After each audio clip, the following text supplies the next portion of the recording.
You're listening to The Audit, presented by IT Audit Labs.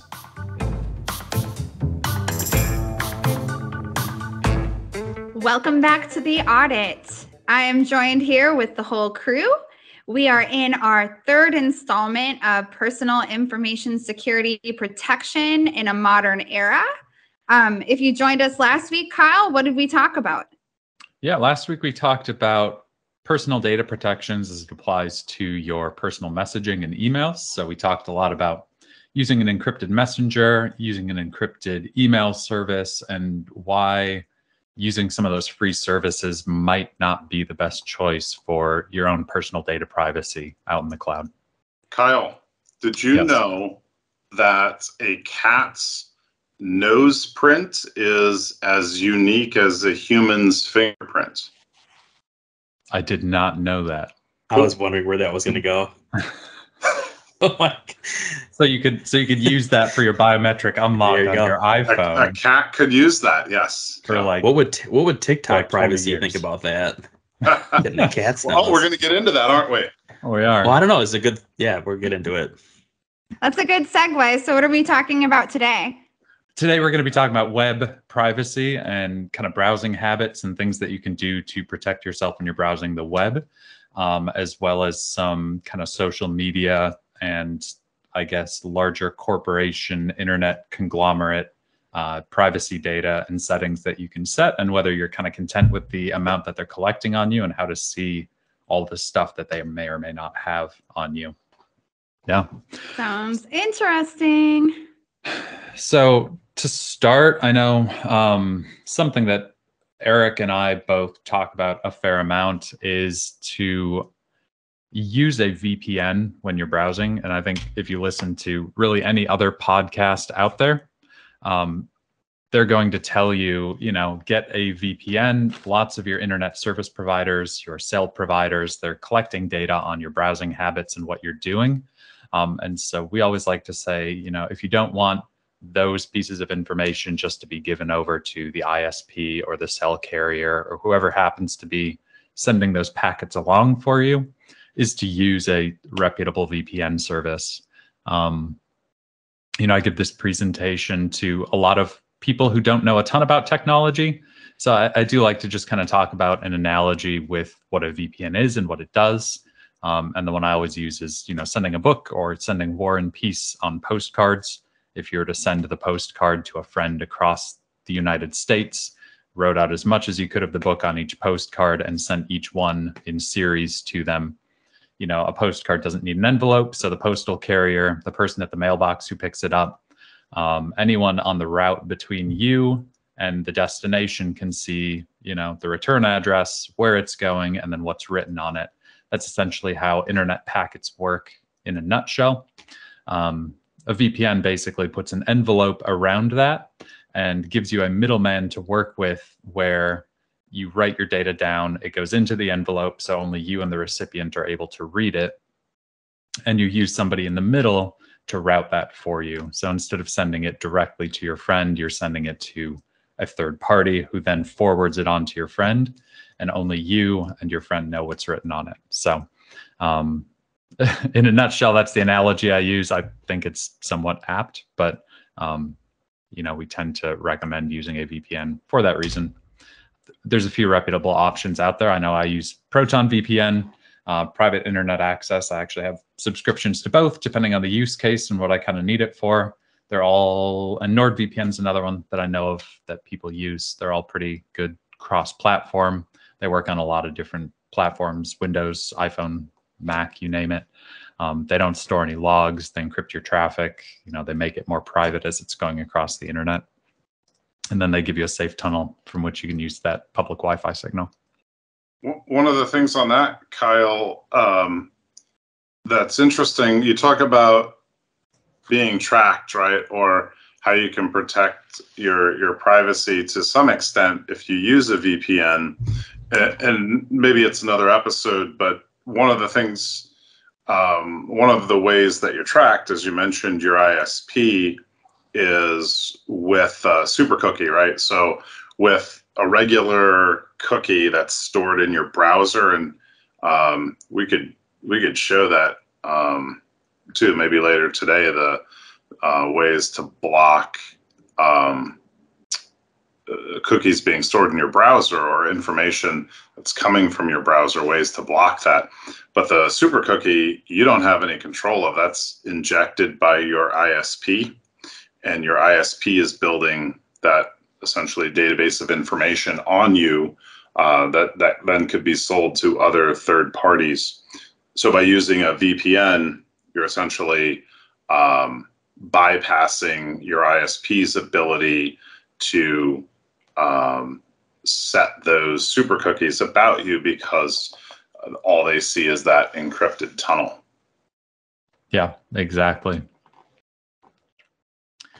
Yeah. And then, I mean, beyond just the privacy of it, again, I put this on the slide just as a bonus feature, right? If you're using a service like Netflix or Hulu or something that, you know, some people might not know, Netflix has a different library of shows in the UK and Canada than they do in the United States. You can use a VPN and make it look as though you're coming from that side of the world and get different content on those platforms as well as you sign in. So a little extra bonus tip that most people don't know. Just in case you want to watch the British version of The Office. Exactly. Yep. Moving from kind of VPN and keeping your browsing private to your web passwords, right? I think a lot of us know quite a bit about web passwords, and we touched on Have I Been Pwned 2 weeks ago, I believe. And in this case, you know, one of the things that a lot of people tend to do is they'll use their browser as their password manager. And a lot of websites, after you type in a new password, you'll get the pop-up from Google Chrome or Firefox or whatever browser you're using, and it will say, do you want us to save that password for you? Just in short, you know, I think all of us in the security field would say, don't do that, right? Those passwords that are stored in your browser are a lot easier to extract. They can grab those, crack those, you know, use cookies and other things that hook into the browser to pull that data out. And it can cause a lot of issues.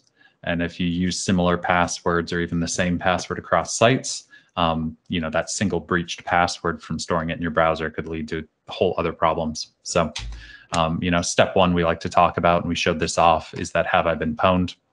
You know, it'll tell you if you've been a part of a breach and give you an idea of where you need to change your passwords, or if you're using similar passwords, you know, get rid of those. And step two after that, once you change those passwords, we recommend using a password manager. Personally, I use 1Password, but there's a whole slew of them out there that you could use. I know a lot of us here like Bitwarden as well. These are all kind of your commercial grade ones, but you create one very strong master password to lock that vault. And then inside that, you're keeping encrypted versions of those passwords. So you can make more complex passwords and not have to remember 100, 200 entries for any set of websites. One of the questions that we get asked when we do this presentation from time to time is a password manager safe because you're keeping all of your eggs in one basket? Well, then what happens if there's a problem with that password manager? Right. Yeah, and it depends. I mean, LastPass had a breach just 2 weeks ago here in 2022, mid-September, I think. And in that case, part of the source code was taken, and possible access to those password vaults was a potential. With a reputable service, they'll use kind of double-blind encryption, so they don't even store the keys to your password vault on their servers. So it's possible that then the attackers could get those encrypted secrets. Once they collect those, they'd have to re-crack all of those. And depending on the encryption standards used, it may be possible, it may be difficult. You know, it just really depends. But you're right, it does cause that kind of all your eggs in one basket. I don't know. What are your thoughts on that? What are everybody's thoughts on that? I love working here because I just spotted an Easter egg. What was the Easter egg? The password. That's I was gonna say, personal to keeping- me. Kyle, to answer your question personally, I think it's better to risk all the eggs in one basket versus having the same password for a lot of your logins and weak passwords. What do you For guys sure. think about that new feature where it'll enter a custom password for you that it generates, versus you using your own password? What are your thoughts and opinions on that? You mean like the Apple service? Yeah, that's a great example. I like the Apple service. The only challenge with it is if you don't have Safari installed on a browser, right? So say you go to a public machine, or you don't have access maybe to your computer or your personal mobile device,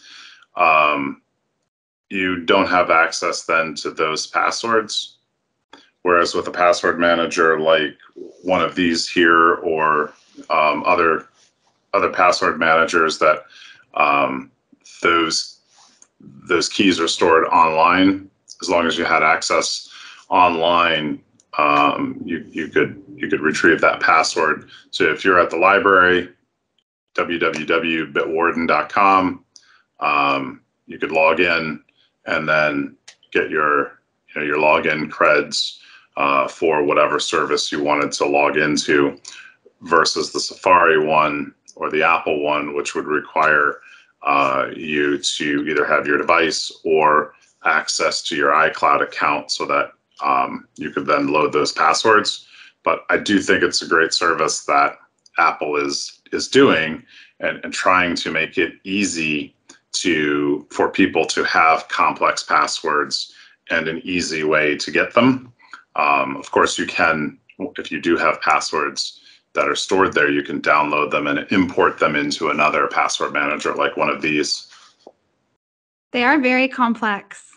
And you can set the password, like in Bitwarden, you can set it to use a passphrase or generate passwords of a certain character length.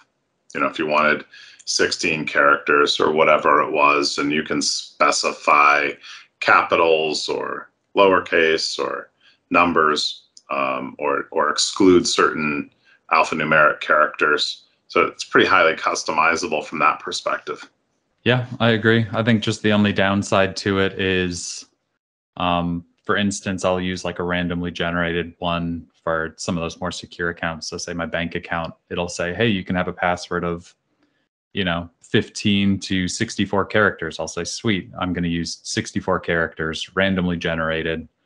If I ever get in this situation where my copy paste isn't working, or I don't have access to my password manager, which is rare, but if I need to get into, say, my bank account and I don't have my manager, I have to type it in manually, right? Typing that 64 character random string is painful, right? Is it going to be harder to crack for somebody? Probably impossible. I was going to say, but I don't have enough money for a 64 character password and all the stress that comes with it. Yeah. So, I mean, that's the only downside, is if you get stuck in a situation where you can't copy paste. But one of the things I've done for some of the tier 1 accounts, like a bank account or a credit card, is in addition to using that randomly generated string for a password, I'll do the same thing for a username, right? Where you can create that unique username, which just could be a random string of digits. It doesn't have to be your email address, because you can associate an email address in the account settings, for if you forget your password or whatever. But really, that username and password in most cases are just representatives of a way to identify you, and then the password to access that account. So there's nothing saying that you can't just make up a bunch of random words or letters to use as a username. And as long as you use a password manager, it really doesn't matter. And then for any of the security questions, like we've talked about before, just not answering them truthfully. So it's like, what was the street you were born on? You could put in any sort of answer to that. It doesn't have to be the actual street because nobody's looking at that but you. Yep. Yeah. So, I mean, again, password vault's really good. To add another layer of security to those, we typically recommend doing multi-factor wherever possible. As Eric was just describing, some of that knowledge-based authentication can be dangerous to put the true answers into, because anyone with good open source intelligence skills is going to be able to figure out those answers. So thinking about answering those, KVA questions less truthfully, and then using either a piece of software like the Microsoft Authenticator, LastPass Authenticator, Okta, whatever it is, or a hardware token like a YubiKey or something of that sort where possible. Just gives you that extra, something you have to make sure that somebody isn't getting into your account, even if they somehow get a hold of your password. And I think most password vaults nowadays even require MFA to get in. So even if that password is breached, unless they're able to spoof that MFA, they're still not getting your passwords. And so they'd have to get those encrypted hashes and crack those. I bet Nick could socially engineer someone to click the accept button on that authenticator. He just has such a demeanor on the phone that it's like he's ordering pizza, but he's really he's really getting creds to the account. That would be a great test to do. I think at least I've had it happen too. And you automatically go change your password, but you'll get a key that'll come through like a text. Mm-hmm. Oh, you're trying to change your password. So it's like, it's kind of no, the situation. Exactly. Yeah. That happens on my Instagram account occasionally. Yeah. Yep. So, change your password. I do every time because I work with people who give good advice. So getting into the more, I don't want to say more interesting stuff, but stuff that's more kind of in your face, cookies and trackers and websites. A cookie is essentially just a piece of code that the website will embed in your browser. And these things are doing anything from tracking how long you're spending on the page, what you're clicking on, what you're looking at, how long you're spending there, to even being embedded in your browser and watching where you go to after the site. Similar to those ISP super cookies that Eric was describing, that kind of follow you from website to watch your browsing history and how you do things. So we're going to introduce a few different browser extensions that we all tend to use that can kind of reduce these trackers that get embedded in your browser, delete them as you reload the page or go to a new page, so that even if they're added, they're only there for a short amount of time and not following you between websites, or even can stop them from being added in the first place if they're not necessary. So a few of the ones that we're going to go over are going to be, I think Privacy Badger is one that Nick and I use. Ghostry is another very common one that I think Mandy and Eric typically use. And then something like uBlock Origin or AdBlock Plus, both of them do very similar things. But all of these they're blocking ads, so you see fewer ads on websites. They're blocking those trackers that follow you between sites. In a lot of cases, they're eliminating the cookies as they're added to your browser, or they're stopping them from being added in the first place. So I think we got some hands-on stuff we're going to kind of show here and talk about this, and then talk about socials and conglomerates like Facebook, Google, I guess Meta now, not Facebook, and kind of types of data and things that they collect on us, and what you can kind of do about that, and thoughts on that. So yeah. On this one here, these are all, as you were saying, Kyle, browser specific. And I think a cool episode to do in the near future would be on maybe some of the network settings that we can do that then involve DNS.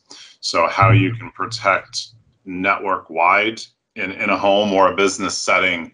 So certainly having these on the browser, but I think we could show just an open network connection to the internet through an ISP, and then putting something in place like a firewall device with some ad block capabilities on it, and we could show what that looks like and how many ads are blocked or could be blocked at the network and DNS level.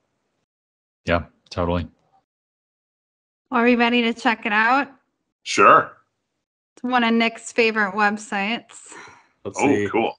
Here we are, Nick's favorite website. You Yep. want to walk us through this, Mellum? Yeah, let's take a look at the blockers first on the ghost tree with the 72. Perfect. So we can see all the different blocks. You click on detailed view up there and see if it. Perfect. So we can see all the trackers that are getting blocked. You can scroll through there. You can see Google, Amazon, everybody that's trying to get a piece of this information. So it's a pretty interesting view just to see, all the different things that are hitting us every day, everywhere you go online.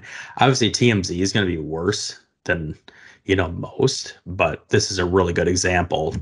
As TMZ, it has a lot, but, it varies across the web, but we like to use This is TMZ as our. horrible. It's kind of gross, right? It is. 72 and a 32-second page load because of the junk on this site. Right. Yeah, it's pretty eye-opening. And then you got AdBlock Plus on there, and it's a green thumb because you've got it open now, right? It was paused. Yeah. Yep. Now let's take a look. 15. And then, if you turned them on, same thing with Ghostery. If you unpaused it and then reloaded the page. Yeah, so go hit the refresh page in the top left, Mandy. There we go. So Ghostery will load up again. Let's watch them go up. Yeah. Cool. Well, I think we kind of showed the value in having these and the amount of ick happening. Absolutely. Yeah. And I think really, just to, open a discussion here. The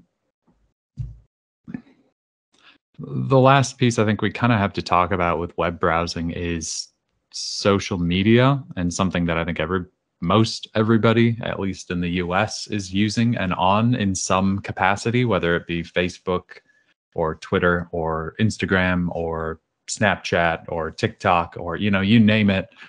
They're pervasive in how far they go. And beyond that, even other social platforms like YouTube and some of the things owned by Google, and the amount of stuff that they're collecting on us.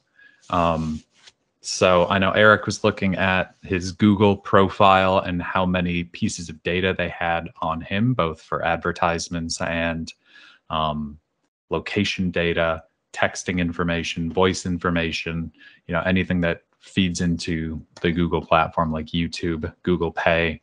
And then myself, I was looking at the TikTok terms of service recently for a review piece for work, and just looking at, in plain English on their privacy policy, all the things that they say, hey, if you use our platform, we're allowed to collect all of this automatically. And here's the stuff you can choose to share with us, right? And it's pretty eye-opening that most people don't think about. So I don't know where we want to start with that. If Eric, you want to show Google, or if we want to jump over to the terms of service for TikTok. But yeah, let's jump into the terms of service for TikTok, because that was really eye-opening. Yeah, let me just share that here. Clearly none of us have TikTok. Oh. No, but I do know people in the security world that work with us and that I've worked with in the past, and that were at conferences like DEF CON, right? That use TikTok as a social media platform. So, it's huge, and it's huge with My kids love it. Teens and kids. Yeah. So this is on their website, right? This is TikTok.com, privacy policy, legal. Last updated June 2nd of 2021. So it's a little bit old at this point, but it basically just encompasses, what information they're collecting. So information you choose to provide, right? That's all that information that you can decide whether you're going to give it to them, right? You can tell them your age. You choose to tell them a username and a password to sign up for the platform, right? Your profile information, any of the content that you create, like videos and things like that. Content like text, images, video found on the clipboard, all of these things that they ask you before you provide them, or they make it implicit that you must say, submit or post, or, you're making the choice to put that on the platform, right? That's all of this here. If you're buying something through TikTok, your PayPal information, things like that, stuff makes sense. Once you get down to here, right, this is where we get to that kind of gray area of, information we obtain from other sources. There's lots of other web platforms that are doing things like this. Your social media and login services. So if you choose to log into TikTok with Facebook, or log in with Google, or, use your credentials for that purpose, they'll collect information from that platform as well about you. Third-party services. So again, they share analytic information with third parties, users of the platform, other sources. They're doing lots of data mining around all of this. But where it gets really interesting is down here in the information that we automatically collect, right? Where they start to say they're collecting information regarding use of the platform and any other user content you generate or upload through the platform, including device information, right? So your IP address, user agent, which would be, the browser application version you're on, your mobile carrier. So whether you're on AT&T, T-Mobile, Sprint, Cricket Wireless, right? Time zone, identifiers for advertising purposes. So they're looking for your age, the model of your device, the operating system, what type of network you're connected to, the ID of your device, or IDs. So what could that be? MAC address, a whole number of things, screen resolution, operating system, app and file names.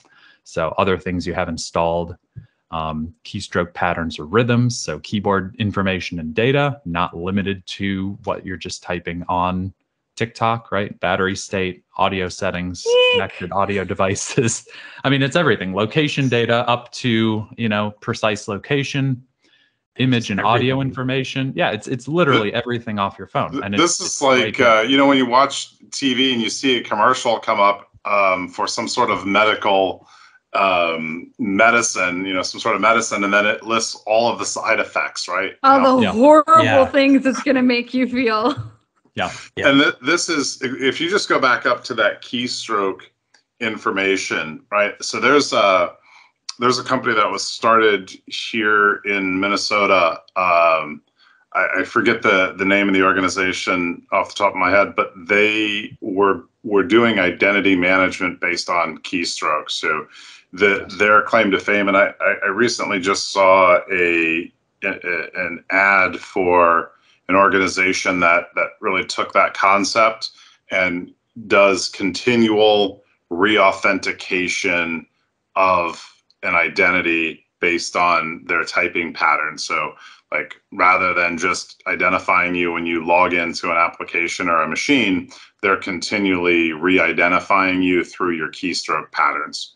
So I knew that the claim of the organization that I was familiar with, they could identify your like who you were as an individual, because like if the four of us were logging into something, we each have different keystroke patterns, right?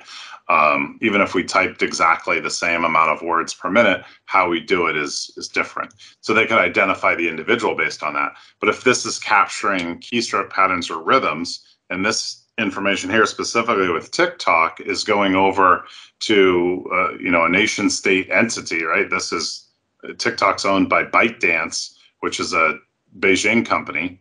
That in aggregate becomes pretty scary as we look at the global paradigm of how organizations that don't have the same laws and rules that we do here in the United States interact with this data, and potentially could become military adversaries of us at some point in time. I mean, we see, in our day jobs, we see thousands, if not hundreds of thousands of attacks coming in from nation state actors, some of which are Chinese in origin.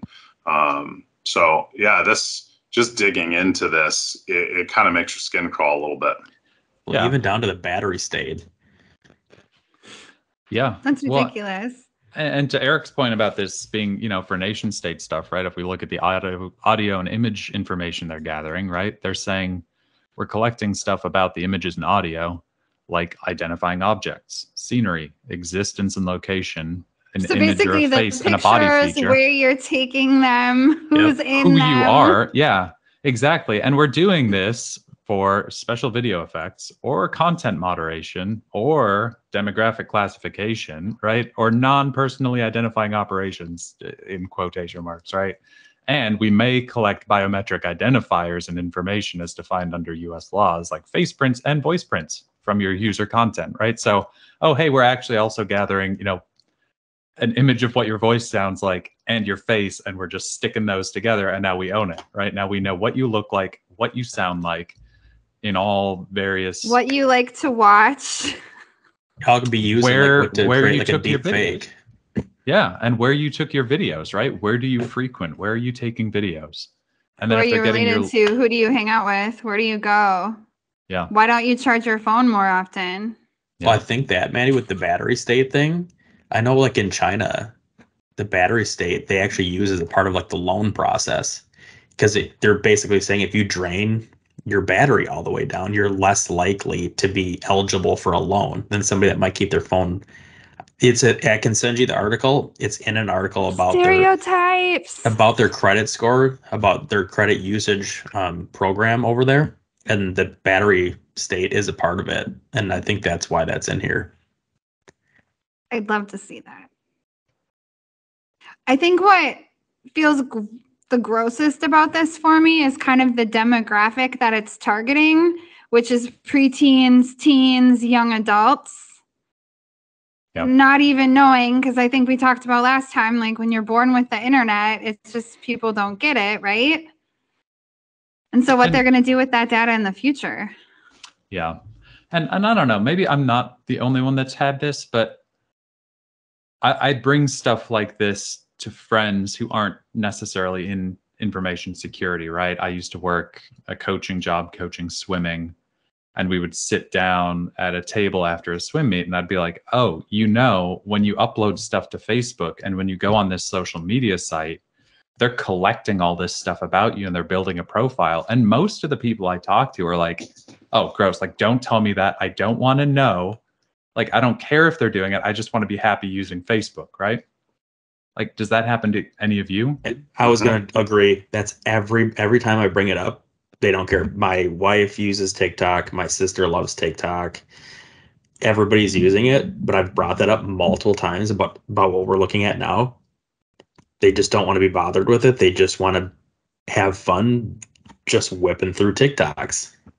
Yeah. I have friends who love the education, and then other people who call me a total nerd. It's kind of that saying, and I forget who said it, but if slaughterhouses had glass walls, everyone would be a vegetarian.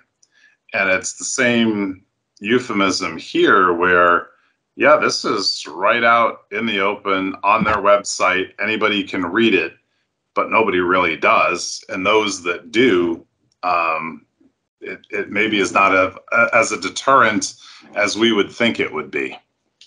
It's kind of like the out of sight, out of mind, right? I don't want to think about it or know about it so I can continue with on my day. Yeah.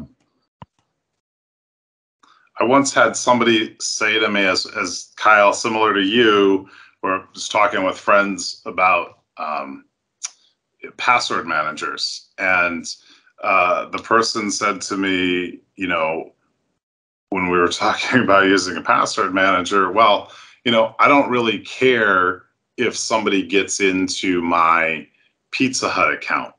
Well, what's the worst that they're going to do? Order a pizza?